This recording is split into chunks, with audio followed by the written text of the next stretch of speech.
Hello, welcome to Garibaldi Red as we reflect on a wonderful day for Nottingham Forest, a 2-1 win against Derby County, which takes them up to 8th in the Championship, 4 points off the playoffs, with a couple of tasty-looking games to come, which we'll touch on later. But let's look back on a brilliant weekend. We're joined, first of all, in the company of former Reds midfielder and Sky Sports presenter David Prutton. Hello, Pruts. How are we? Wonderful. Very well. Good, nice weekend. Good. And our second guest this week is Forza Garibaldi co-founder and big Reds fan, Greg Mitchell. Hello, Greg. How tired are you after the weekend? Recovering. The headache's still there, but hopefully a few more hours will be all right. Yes. Well, I mean, we'll shower praise on Forest, but let's shower some praise on you for the wonderful display across the Trent end, which you had. A small hand in, a big hand in, I don't know, but you were part of it. Let's make it a semi-relevant question, not just blow smoke up your ass. Steve Cooper name checks Forza Garibaldi at the end and had a photo with you guys before the banner went up. That makes it all worthwhile, the weekend, all that hard work for you guys? Yeah, absolutely. And I must say, I did have a small hand this time. There's some guys that just did an unbelievable job way back since December, designing it all, getting it all ready. It's been tough because obviously there's been so many restrictions just getting access to the club itself. And we've got to shout out like a big thanks to the club for letting us do it because it hasn't been the easiest. But yeah, we did notice last week, like, the guy at the club who we speak to quite a lot kept mentioning Steve and how interested he is. And he really was taking a note of what was going on. And his attention to detail, you could see it mattered to him. So on Friday, when the lads were down there, I'm sure you've seen the photo now, he made a beeline for him and made sure he had a good chat with them. I think they sat there for 10 minutes talking away to him. So it is good. It's like such a good feeling at the minute, isn't it? But with the displays, they're only ever good if we win. Well, Greg's paused there. Forest did that. Brilliant. Prutz, talk about the atmosphere of the day then. Obviously, the display helps, but it was a special day from a Forest point of view, wasn't it? It was amazing. And it's something that I think if you've had the pleasure and the honour of experiencing that, you always know it's there, don't you? I don't know whether if we had casual observers watching at the weekend and turning on and going, I mean, looking at, like, there wasn't a free seat from what I could see. The noise levels ebbed and flowed with the rhythm of the game, and it made the whole soundtrack and the experience of it itself just phenomenal, really. And as Greg went looking at, because there was a great shot, because obviously where we were sat in the corner in that kind of makeshift studio, but we see what's getting put out on the TV, and that shot just before kickoff of the Trent end with that display up just looked absolutely magnificent. It did make me chuckle kind of, because then I saw it seemed to be just one fella at this on our side getting it all back in. So he spent the first 10 minutes of the game running back. Can you give me that flag here? Can you give me the other flag? Yeah. If they score a goal in the first minute, he'll be facing the Trent end as the goal goes in down the other end. But it was fantastic, and we've done those games so many times, and the Leeds game stands out as well from a couple of seasons ago, which was a phenomenal atmosphere. And if whoever's watching this, listening to this, we're talking about things that you already know, aren't we? That Nottingham Forest is a very heavily followed football club that generates a lot of noise. And I think, as Greg was saying, I don't think Steve does any of that type of stuff to pay lip service to it. He genuinely loves being manager of Nottingham Forest. He genuinely loves what it stands for, what the history is, and takes pride in that fact. And it isn't cowed by it, is it? You know what I mean? Some managers have come in and maybe had a bit of an arm's length away from that kind of history and the heritage, but he's embraced all of it, and so far so good. What do you make of the game itself, Prot? Forest deserved to win, didn't they?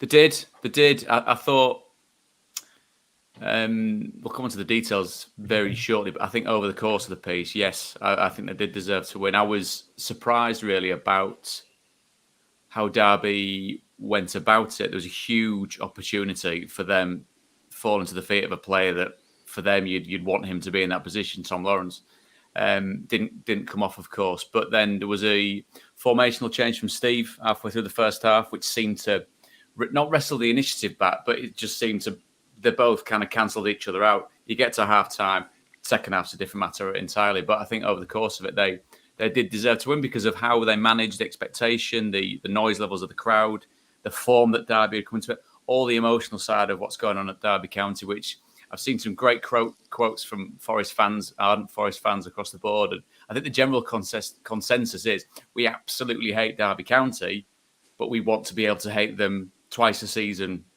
in the flesh, in the footballing pyramid. So that's where that kind of falls into it. But yeah, I think over the course of it, and Wayne Rooney said as much after the game. You know what I mean? It was maybe a couple of key decisions that he wasn't too happy with, but I think over the course of it, you couldn't begrudge Forest taking all 3 points. I said to you on WhatsApp last night, Greg, I came to find the post-match stuff and a bits of the build-up a bit tedious in the kind of the way Forest fans were just constantly saying they want Derby to go out of business and all that stuff. And I just got a bit fed up with it. I don't know where I'm going with this. I work with a Derby fan. He was a good lad, and one of my best mates is a Derby fan. And I kind of think, football clubs mean so much to people. I wouldn't want to see them go bust. I want them to go down, and I want them to suffer the 3 miserable years that Forest had in League One, and maybe a few more, maybe go down to League Two as well.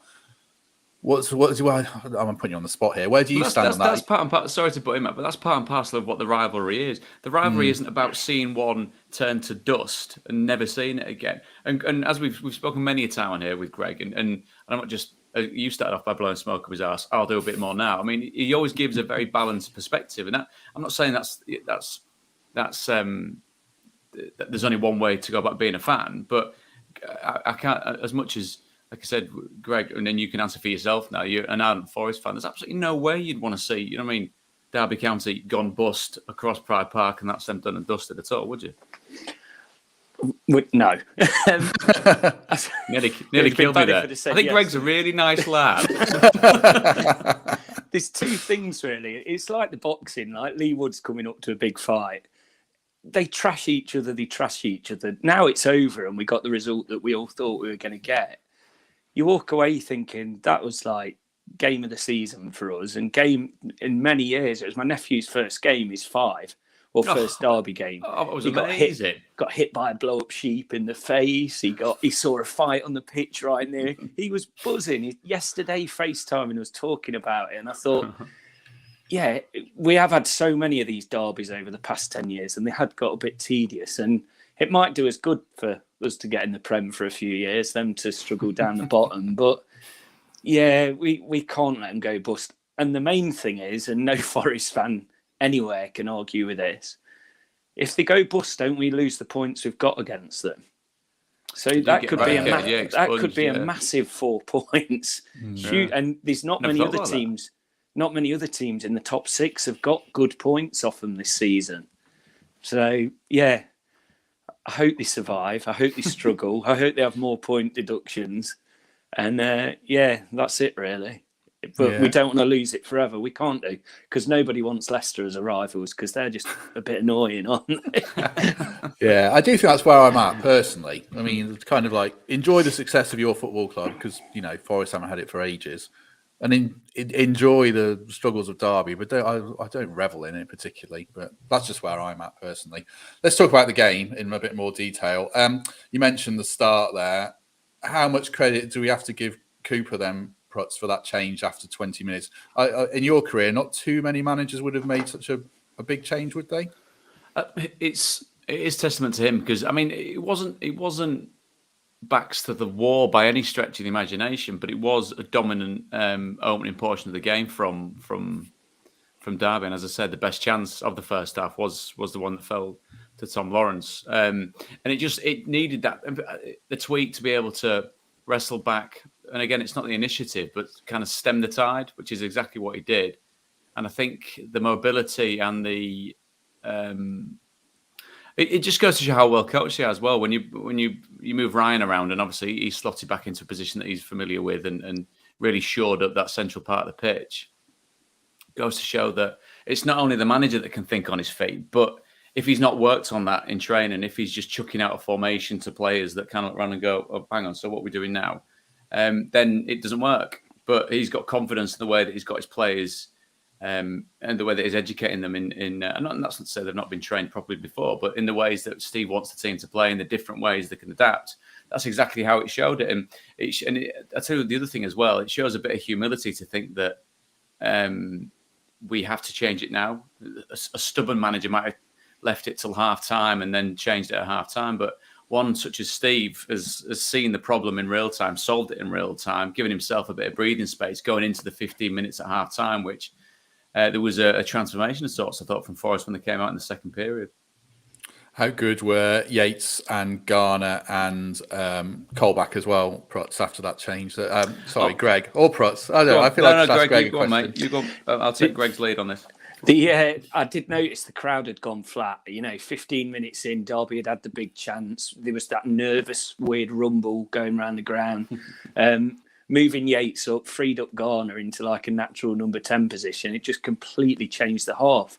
We went into half time like buoyant and ready to go for the second half, because this team, if it struggles for a period, it comes out the second half just completely different. And I think everyone went in at half time worried about Samba for obvious reasons, but thinking, right, we're ready to go for him now. And we did, and we came out. I noticed everyone's back in the seats early, which is unlike Forest fans. We're usually still trying to grab a pint. And it was ready. Everyone was ready, and off they went, and they did it straight away. And we, never looked back, really. So, yeah, perfect from Cooper again. Garner and Yates did the job. Colback was superb. Every one of them did something that game, and it was just brilliant. Greg says, Greg Oram, watching on Facebook, says Garner had his best game in a Forest shirt. I don't know if that's true. He certainly played very well. He seems to have found his form again. What did you say about the midfield, Prutz? I thought, as Greg says there, as both Gregs are talking, I think you've got players there, particularly in Colback and Garner, that can receive the ball in tight areas, that can look after the ball. I think Ryan brings a portion of that, but also the dynamism to get about the pitch. He to me looks like he's grown in confidence. He's a player that we mentioned a couple of times on here with regards to when things aren't going so well. He's been a relatively easy target to allay frustration on, which, having met him, you couldn't meet a nicer kid. He loves playing for Forest, loves what his role in the team is, loves the fact that your manager's asking him to do several different things and really reveling in that. And I think that type of game fits him perfectly, because it's a balancing act, isn't it, between what you can actually do from a footballing perspective, but what you can do emotionally and mentally, and really kind of, as Greg's saying here, understand that the crowd may get frustrated at times, and it did go a little bit quiet because there was that kind of tension in the air, thinking this could go either way. But then they looked very solid after that change. And as you say, you push Garner on, and I think he's a fantastic footballer. And again, another lad that I was chatting to after the game, who is just really enjoying playing for Forest and what it means to play in the middle of the pitch for them. So I think as a trio, very good. And I think we could start talking about the whole of the team and how well they've done. But given how well they defended as well at the back and what they did going forward in the second half up top, it turned into pretty much as complete a performance as you'd wish for. True. There was that one bit on the edge of the box where Garner, if it was Houston or anyone else, he'd have just hooked it, but he dropped a shoulder and turned, and he set up an attack. And I think that said to me that he was playing well. There was one contentious moment in the first half, which I didn't think was that contentious at the time, when Grabban caught, I think it was Thompson for Derby, who's about 4'3". So I thought it looked a lot worse than it was. I was thinking, my point is, it looked worse than it was, I thought. I mean, he got booked. I didn't really think it was a yellow at the time because he was looking at the ball, but I suppose there's that element of intent where perhaps only he knows. Steve McLaren, Derby County's Steve McLaren, for judging by what he said in your studio afterwards, he was adamant Grabban should have gone. Or not adamant, he thought Grabban should have gone. Former Forest manager, but definitely in the Derby camp. What did you make of it, Prutz? Do you know, and when I was chatting to Glenn Murray about it afterwards, and we all watch a lot of football and we all cover a lot of football, and watching the Premier League and how you've got to try and, especially when you're working on it, say if you're commentating on it, you've got to put yourselves in the position of hopefully being as neutral as possible, of course, but also understanding how it's changed now with VAR. you've got to.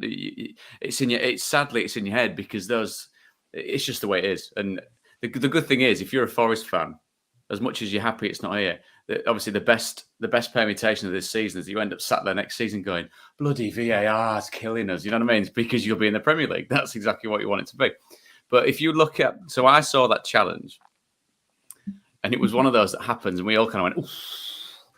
And this is me not trying to alienate a certain slice of who might be watching this. Even more so if you're of the male kind of build. If that looks very uncomfortable, the more you see it, and you go, no. And then you look at how high Lewis's boot was, the parameters of what a red card is: serious foul play, excessive force, endangering the safety of an opponent. It's 3 of those at least, without wanting to get pedantic about the rules and the laws of the game.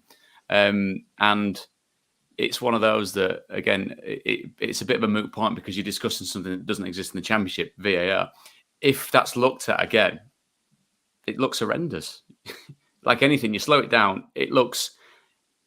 The ball's there, and I mean the big ball, there's other things that you could class as that in the same vicinity. The big ball's there. But, I mean, if he did the same thing and he went follow through on a straight leg on his kneecap, it's, you know what I mean? It sounds, and there is a gross irony to this. And again, Glenn Murray mentioned it on Saturday. And for any Forest fan that's had the displeasure of seeing me play, I mean, that was part and parcel of what I did for quite a bit of my career, like tackles such as that. Not intentionally trying to injure an opponent, of course, but looking a little bit clumsy and trying to get on the good side of the referee and saying, look, I'm trying my best here. I'm just a bit slow and I can't get there as quick as I possibly can. But I like, without sounding boring and pedantic and law-based, I think there's enough in there for a player like that to see a red card. And that's not about the player as a person. That's just what I've seen in real time and in reflection. I think that could have been a red card, but such is the nature of what this level of football that we love, things like that end up being a fine margin that lays on the side of Forest. 2 things. I banned the Derby fan in the Facebook comments who's just boring, commenting on Cooper's looks, so don't bother doing stupid stuff like that. That's not what the discussion's about. No, I've got no time for that. If a Derby fan wants to comment constructively, that's fine, but no, I'm not interested in that. Greg, have you seen a replay of it, or did you just see it? Yeah, I watched it back live on Saturday night, so that I was a bit foggy. So I watched it again yesterday, and I think if VAR was there and they looked back at it, because the decision had already been made, was it clear and obvious enough to overturn it and make it a red? I don't know. It's hard because I'm a Forest fan, so I'm biased, aren't I? But I didn't think so. I thought, yeah, it could have been. And if it had given red straight away, then it wouldn't have been overturned. But I don't know. I thought it was more of a 50-50. Maybe a little bit. So, Greg, what you're saying there from a Forest point, and given, and again, we're now moving this into the hypothetical realm, which doesn't solve anything, and it's gone, so it's fine. If it's... I don't know, and I'm not saying, I mean, not remotely saying Tom Lawrence is a player such as that. Neither is Lewis. If Tom Lawrence does that to Jack Colback in the middle of the pitch, that place goes absolutely bananas, doesn't it? Yeah, the whole, agree. Yeah. You've got 25,000 people in red shirts. They go, oh. That's our job. Is it a different decision? You don't know. Yeah, possibly. The ref should be strong enough then. I mean, VAR is a different discussion, but you watched Liverpool yesterday getting never a penalty. Yeah, I know. So awful. There's no clear answer. Awful. There. Where to next? Let's go to the first goal then. It wasn't a tap in, was it? I think you said that on Sky briefly, Prutton. You sort of half called it a tap in, and then Glenn Murray corrected you. Saying how much skill it took. It opens up the Grabban discussion a little bit, which we've had repeatedly, but he's proving to be a real difference maker, isn't he? Prutton, a winner against Millwall. He's got a winner in this game, and he's got a knack of scoring in big games. In fact, he's my one big worry about Forest. I'm going to let you speak in a sec. But Keenan Davis has come in and done really well, but I don't think he's got 10 goals in him. And I think Lewis Grabban has before the end of the season. So we're kind of right where we've always been, that Forest need Grabban to stay fit and firing, don't they? Yeah, and the volume of goals that he can score is the counterpoint to what you're making there, Matt, about erring on the side of positivity. If he stays fit, if he stays in form, and maybe Keenan coming in, as we said before, I think we discussed, haven't we, about what impact could he have when a player comes in. It's obviously what that player can do, but also how he affects the rest of the team. If it gives everyone a collective kick up the backside up front, brilliant. Suddenly you get Lewis in that position. It was a really good finish. The first touch was fantastic, and then having the cool, calm head to be able to slot it away at the. I mean, it was brilliant because there was a great shot that we'd seen. So as he'd taken a touch, that just the end of the City ground all stands up as one, and it's an amazing thing to think that a goal scorer such as that has that coolness and the calmness in his veins to be able to kind of know that that's the touch, and this is my opportunity. Could be the only opportunity that we get in the game, and slots it away fantastically well, and almost kind of forget what's behind the goal. But then obviously the eruption of colour and noise after that was phenomenal, really. So he's been a player, I think, that Steve's manoeuvred formationally and personnel-wise around him, which has got the best out of him. And so I'm not saying you build a team around Lewis, but I think if you've got a player of that stature, that reputation, that experience that we all know can score goals at this level, why wouldn't you facilitate the squad to get the best out of him? And I think he's done that. What do you make of Davies in the ground, Greg? He's doing well, but is he doing well when you're there in person? Would we have scored that first goal without his touch? It was like a critical touch. Yeah, he's in the right place at the right time. He's not scoring yet, but he's doing the right thing. So I think he's an improvement on what we had previously, and he's definitely doing some big things for us, like that first goal, really. So it'll come. Yeah, I agree. He's probably not going to score 10 goals, but they are going to come, definitely. The next thing on my notes is the second goal, but we should really go in between that and talk about McKenna's block. That was at 1-0, wasn't it? That would have made it 1-1. He was brilliant again, I thought. Prutton. Cook was as well until the faux pas at the end. But without Worrell, those two stepped up, didn't they? Yeah, they did. It was a shame when we'd seen the team sheets and Joe wasn't involved, purely because we all know, listening to him and seeing him play, that's the type of game that he absolutely loves, doesn't he? He loves the build up to it. He loves the way that the game pans out. He loves everything in and around it. The bit of chat in and around the games, and he would have been a great and huge part of that Forest backline. But as you say, that kind of change, obviously with regards to his injury, meant that you had to change slightly. But I mean, McKenna and Cook, it's great experience to have. It was a last-ditch block, which I think, as obviously the game pans out, you do, it is a bit of a hindsight opinion on it, but it is such a pivotal moment in the game, especially when, I think, was it Burn at the back post too? Yeah, it spun away, didn't it? It spun away and it got away from him, but there was a split second where that pass was onto him as well. So for him to think at that moment, McKenna, that he's just got to throw something in front of it, phenomenal piece of defending, which over the course of the piece, obviously we talked about the chance in the first half, that opportunity there, and we'll come on to the penalty, of course. Those chances that they had to really properly defend were few and far between, weren't they, for Derby? I kind of feel like Worrell is brilliant, but you can kind of cope without a centre-half in the way Cooper plays, because they can change system or they can kind of draft people in. So how much of a miss is he, do you think, Greg? He is. We don't want to see him go, that's for sure, because the window's still open and there's going to be clubs circling, aren't they? But we proved on Saturday that we can do it without him.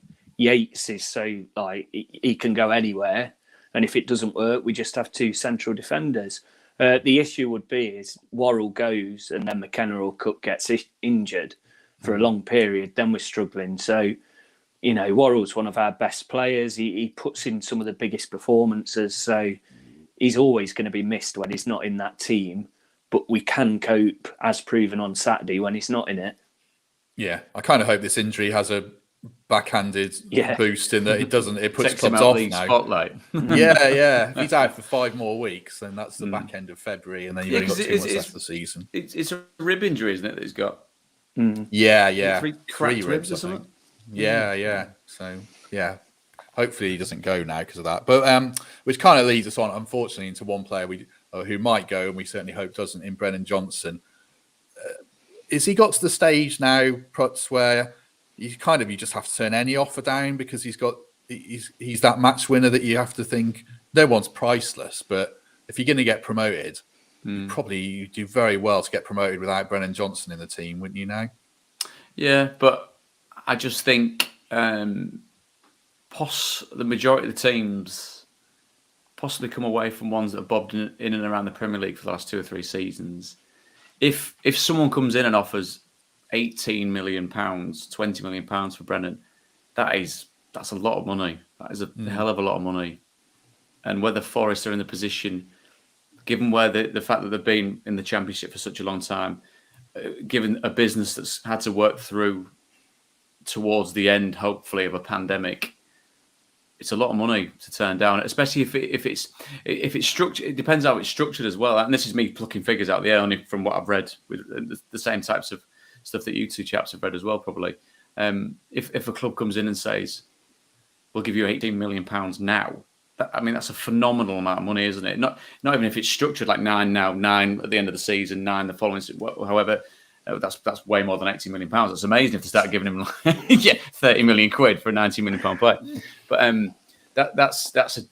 the minutiae of that is for the people who count the beans, etc. But it's blossomed into such. And again, sometimes it's hard when you're talking about Brennan knowing his dad like I do and playing with his dad and knowing the type of personality that his dad is, and how Brennan.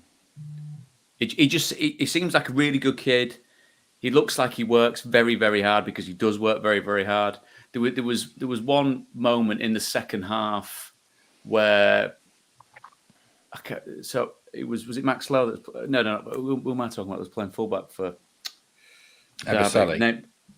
No, it was. I mean, Eberselli's quick as well, and there was a couple of times when we'd seen him burst forward. But second half, I've lost my bearings there. Where he was playing in the foot. Buchanan, are you saying? Buchanan, there you go. He got booked. And it was one of those where you're thinking, just give Brennan the ball now. Keep giving him the football to keep going at him. And he's got energy. He's got a real fitness level, and he's really robust for someone who was relatively slight again compared to his old man. He just keeps going, and the goal that he scored started by him, finished by him, was a real scored at that end was a real. I thought, if you are a Nottingham Forest fan, a real magical moment that you could completely lose yourself in.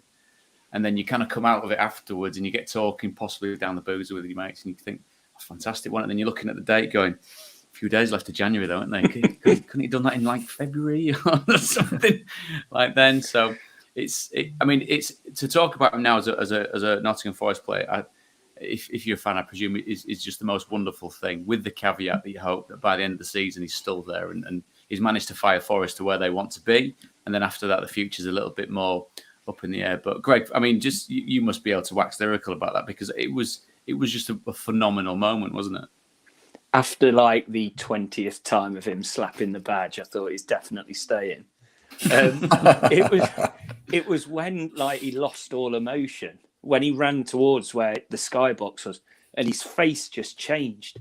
And you thought, that's a Nottingham lad. And you heard him speak after the game with his strong Nottingham accent. And you think, if there's one player, Worrell similar to Spare, if there's a player there that we have to say, 18 million, that's like, it is club saving, isn't it? For, your financial fair play. But what if it's 30 million in July? We've got this such a young talent that we've been spent years nurturing him, and for the first 3 months he's done well, we're suddenly going to sell him. I don't think we're going to do that. I've got so much trust in Dave Murphy and the rest of them that they're just going to batter everyone off, say he's ours this season. Let's see if he can get us to the Premier League because it's our biggest chance in years. It might not be the same next season, and what's 20 million if it never gets us anywhere? I think you've got to keep hold of him. He's the player under any circumstance, any offer. Just batter him off and say, come and speak to us in the summer, see where we are. Because he's just getting better. That ball, he set up his own goal, didn't he? That ball he played from our own half was just beautiful. And then obviously Grabban screaming for it. And you see him just coming up behind. And Zink's pass in was just perfect. And I've watched that goal more than any goal this season now, and it's just, yeah, we keep that lad. We have to, or even better, sign him to a contract. And I think that's the problem, isn't it? Yeah. But the point that Greg's making, I think, it's not just where Forest find themselves in recent history, position-wise, to try and get back in the Premier League. I think you look at, I'm just looking at the table now, you look at Fulham, Bournemouth wobbling, Blackburn an unknown quantity of being up there, QPR, West Brom, Huddersfield, Borough and Forest, Stoke behind them, Coventry and Sheffield United behind them. We've all seen those teams, haven't we? We've all seen them in action. We've all seen Forest against them. Is it a cliche? Because it's a very competitive league. For as long as I can remember, probably take away Fulham in that when Fulham play at their absolute best. I think all those other positions are up for grabs. I genuinely think that. So, as Greg's saying, it's not just about where Forest find themselves as a club and as a team with this manager in charge. It's where they find themselves jockeying for position. It feels to me it's so wide open that you want them, from a Forest persuasion, to think that if you keep hold of Brennan, it could, because as you say, if you bat away 18 to 20 million quid now, and that turns itself into almost 200 million pounds if you go up into the Premier League, that suddenly it's a different landscape altogether. I know, again, it's slightly hypothetical and it's putting the cart before the horse with regards to how the rest of the season pans out. That's, I suppose, Greg, from your point of view, that's the kind of nerve you want the people in charge to hold, isn't it? To back themselves, to say to a Brennan Johnson, give us 4 more months, give us 5 more months of your absolute best. Let's see where we are then, because he's still such a young man, isn't he? Still such a young man. And he said about that fine opening start to the season and given where he's been and how he's learned his trade in other places.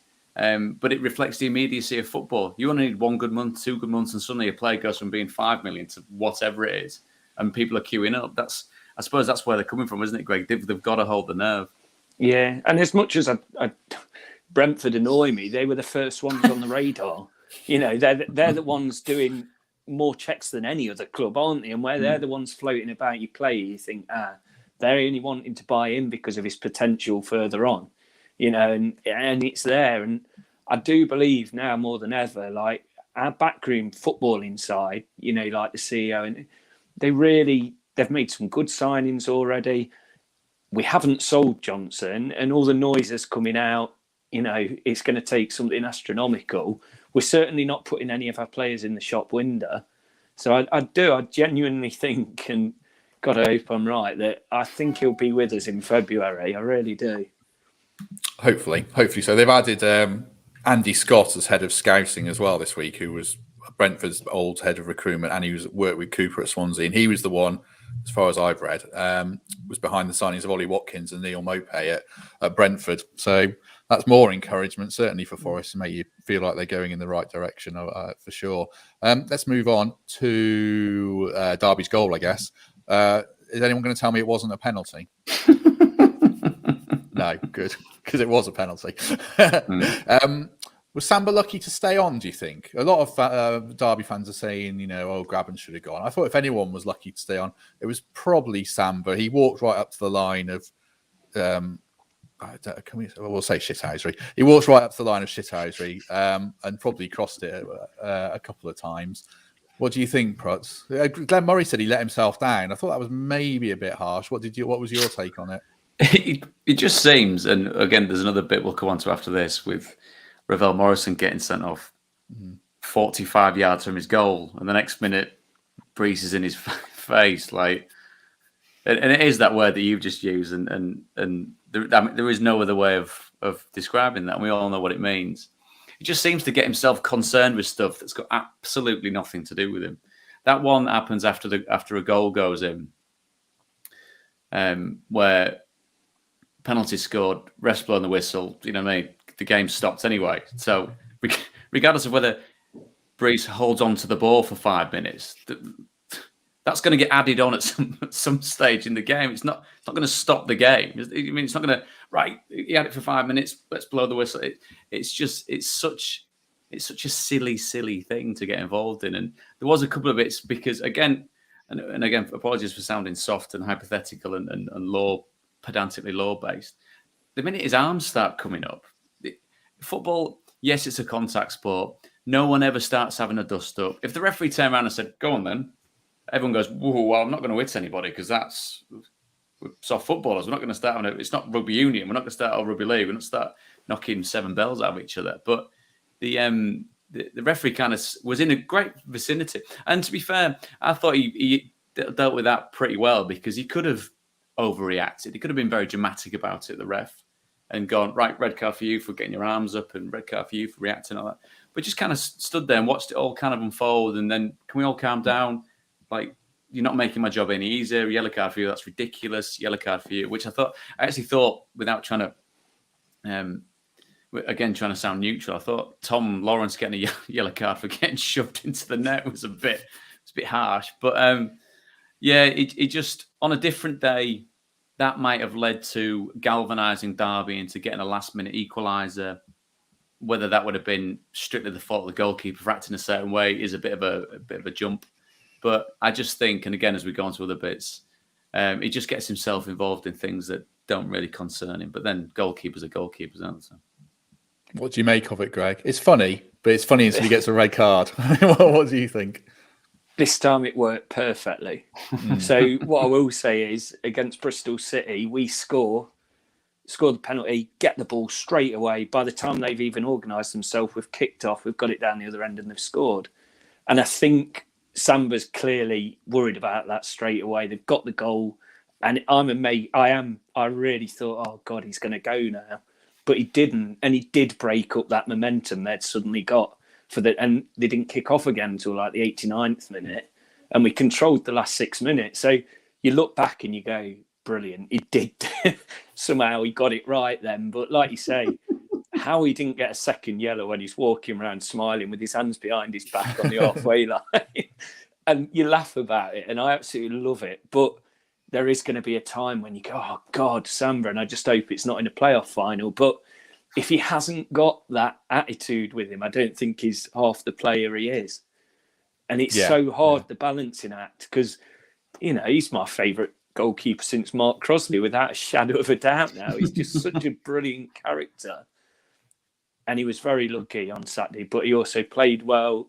You know, he did break up that penalty. And I was glad to see him in the net after and just thinking, right, you know, but yeah, it was played on as well, Greg. I mean, we were watching it at half time as he went jogging off, and I think Andy Hinchcliffe had mentioned it in commentary, and then I thought, what's he talking about? Then he turned around and thought, Jesus Christ! I mean, his head was out here. Which do you think? I mean, did he drain the fluid then at half time? Well, it was like, unless the strapped his head that tight that it pushed it. I mean, we're making like that. When I saw that, and again. When you look at what protocols are for head injuries, you get sometimes the worst head injuries that occur are ones where someone looks relatively fine, but something inside is really quite seriously wrong. With that, when you see it, he jogged off and I thought, there's absolutely no way he can come back on again. You can't come running back on with an egg on your head, given what we've seen with regards to player welfare and the how... There should always be a focus on it, of course, but anything head related, especially because I think it was the knee. Was it Lawrence's knee that it fairly innocuous again? Sliding out, boshed him right in the face. So the fact that he came because we saw Horvath, I say warming up, he was meandering through a bit of a session at half time without his gloves on, thinking he's probably not coming on if he hasn't got his gloves on right now. But then he comes jogging out, and like you said. Antics and the fact that he's a bit of a character. He does strike me as quite an eccentric part of the Forest squad, which, I'd like you say, on days like that, as a Forest fan, I'm sure you're there clapping your hands, going, yes, he's done it properly. If he does it and things turn out, again, hypothetically, it's like different. It's a bit odd, but going on to the Ravel Morrison red card, which, I mean, it was stupid and reckless enough to look bad enough for the referee to give a red, I thought, which is...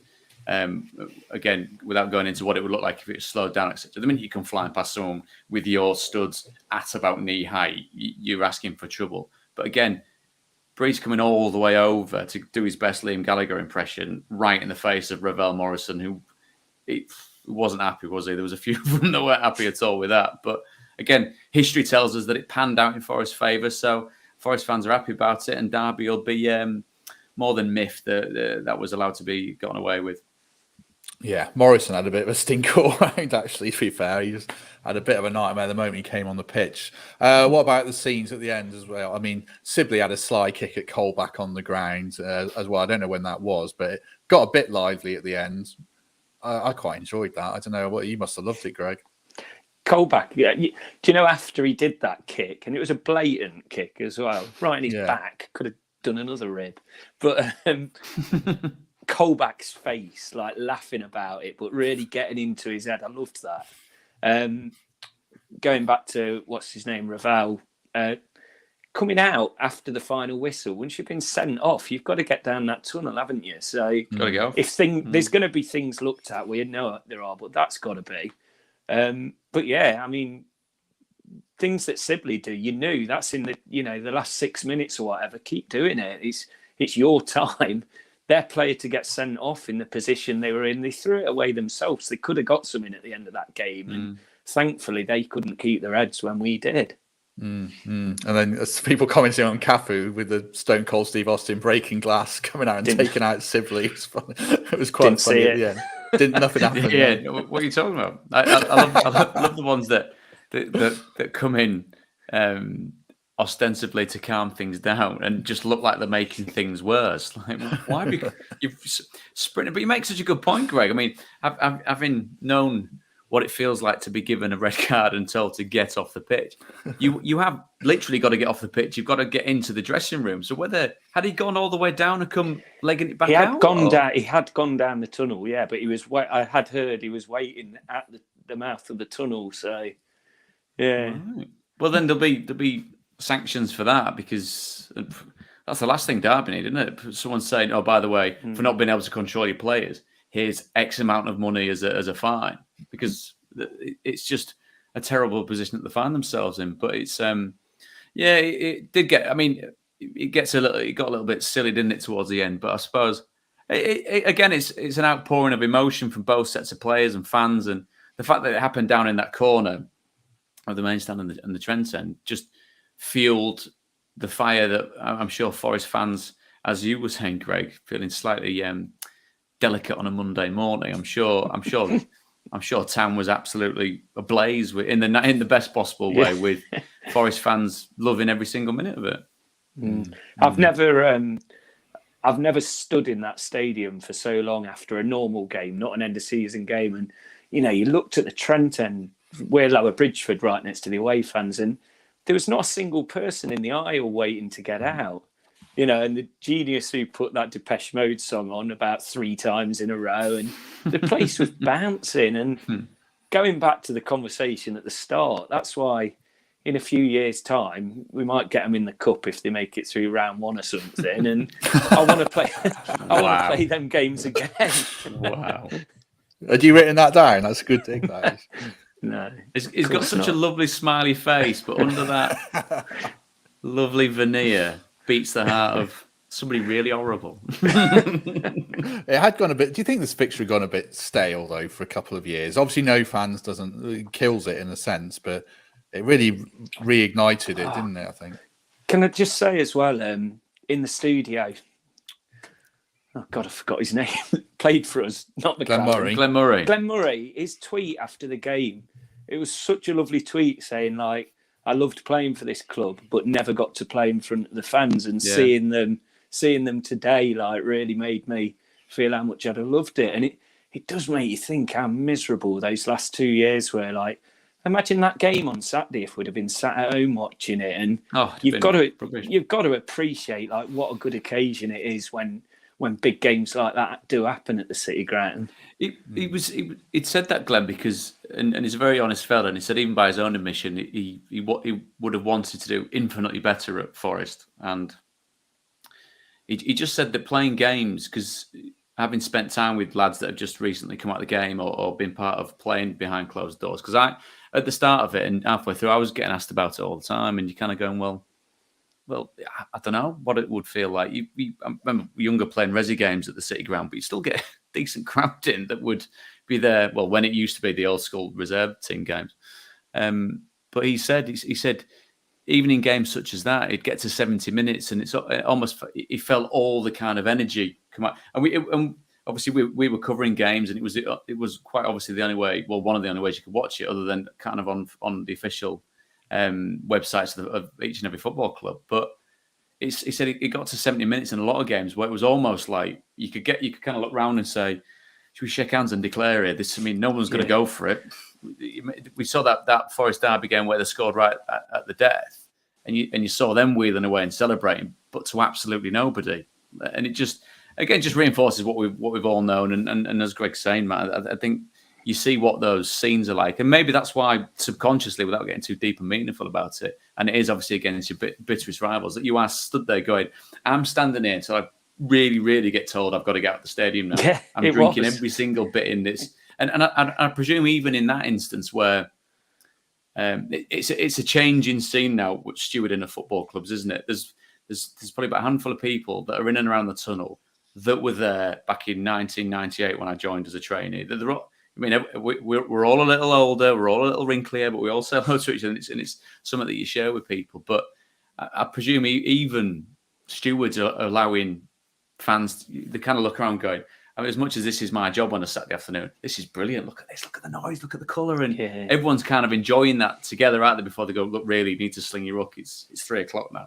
You've got to start moving on. And that's the collective, I think, that everybody just missed from football not being in front of fans.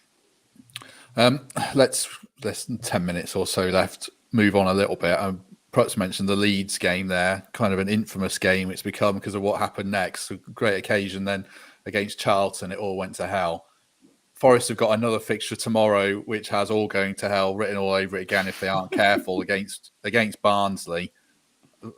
Going back to WhatsApp again last night, Greg, you said Cooper won't let them slip up. How do you think about this game, Prutz? Barnsley are having an awful season, but it's the stereotypical banana skin, isn't it? It is, yeah. As you say, given where they are, Barnsley, and they're in a perilous position, of course, aren't they? When you've got a team that's been docked that many points, that's kind of managing to force them down in the division, then you know you're onto a really tough one. It should, which is a very ambiguous word when it comes to football teams and performances after such a good result and performance at the weekend. It should be a game that they professionally and straightforwardly put to bed. But Barnsley obviously fighting for Championship survival at the very, very least. Will make it tough for them. I think having seen Barnsley and what they've been about and doing so well last season under Valerian, changing managers obviously this season, and what they are and how they are recruiting, it's a younger team than it has been in recent seasons, with a real kind of stand-up performers moving on. It should be a game where the Forest have to be able to be at their best and motivate themselves as much as they did going into the Saturday game, because you're absolutely right, Matt. That sense of giving with one hand, giving a lot with one hand and taking some away in just a couple of days' time following that is something that they've got to be very, very wary of. And Steve does strike you. And again, we talk about Steve in such glowing terms and almost saying that he's doing things that other managers aren't. That's not necessarily the case, but I'm sure he'll be on his mettle to know that the players need to do absolutely everything again, and then the weekend, and then the game after that, because you can't take any game lightly, can you? Barnsley have got their motivation to come away from the City Ground with all 3 points, and they'll be doing their utmost to get it.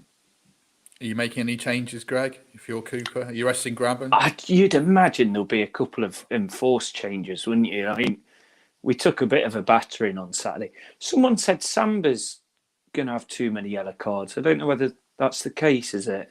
I just saw it before we came on. I think it's. I haven't seen that. I think it's passed, hasn't it? Yeah. Right. Well, I might be wrong, but no, it was only one comment. But yeah, I think there will be some changes. But I think history tells us it's a massive game that we often let slip after the huge game. You know, whether it's a big Premier team's just played at the City Ground or whether it's the big derby, like we always seem to have that lull on a Tuesday. But by all accounts, it's almost sold out already. So the fans are certainly ready for it. And Cooper's he's too clever. He's not going to let these players, sit down on it. And when you've got Spence, you've got Max Lowe back, which is huge. And, hopefully all the others firing again. We should win comfortably, but we shouldn't be expecting to. We've really got to give it a good go. There's another big game on Saturday as well, isn't there, at Cardiff? That's never an easy game, but does it feel like a big opportunity this week, Prutz? It does, really does, to put a marker down to say that we can beat a team. And if I suppose if you take it in the sense of where these clubs are, if you can take away the fact that Forest Derby is a huge derby in the East Midlands, it's a team that was in the bottom three. So they play them, they play Barnsley, they play Cardiff. Teams that, if you've got aspirations, let's put it in the cold light of day, of getting into the top six at least, they've got to put these games to bed.